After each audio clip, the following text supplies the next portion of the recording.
Hi friends, welcome to my channel. இன்றைக்கி பார்த்தீங்கன்னா மசாலா கறி தான். மசாலா கறிக்கு பார்த்தீங்கன்னா இதை வந்து பட்டாணியை நைட்டே ஊற வச்சு வேக வச்சுக்கோங்க. நான் இப்போ எண்ணெயில் கேரட்டு, பொட்டேட்டோ, அப்புறம் நம்மளோட க்ரீன் பீஸ் இதெல்லாம் சேர்த்து எண்ணெயிலே வதங்கிட்டு எல்லாம் உப்பு கொஞ்சம் போட்டு வதங்க வச்சுருக்கேன். இனி வதங்கினதுக்கப்புறம் தான் அடுத்தல நம்ம மசாலாலாம் ஆட் பண்ணணும். நம்மளோட மசாலா கறிக்கு உள்ள மசாலா தான் இது.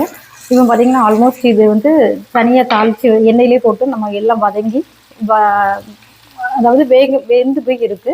ஸோ இதில் வந்து பார்த்திங்கன்னா எண்ணெய் ஊற்றி கடுகு, இஞ்சி பூண்டு பேஸ்ட்டு, நம்மளோட ஆனியன், டொமேட்டோ, பச்சை மிளகா, கருவேப்பிலை எல்லாத்தையும் சேர்த்து நல்லா வதக்கிட்டு இதில் மசாலாலாம் போட்டுட்டு லாஸ்ட்டாக இதில் ஆட் பண்ணி என்ன பண்ண போகிறோம், கொஞ்சம் சுடுதண்ணி ஊற்றி நல்லா கொதிக்க வைக்க போகிறோம். இதுதான் மசாலா டேஸ்ட் சூப்பராக இருக்கும். இப்போ பார்த்திங்கன்னா மசாலா ஆட் பண்ணியிருக்கேன். மஞ்சள் பொடி, மல்லிப்பொடி, சில்லி பொடி, கரம் மசாலா, பெப்பர் பொடி இவ்வளோத்தையும் ஆட் பண்ணியிருக்கேன்.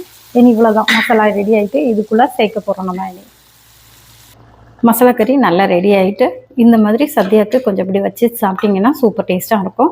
இதுமாதிரி வேறு வேறு வீடியோஸோடு உங்களை வந்து பார்க்குறேன். பாய் பாய்.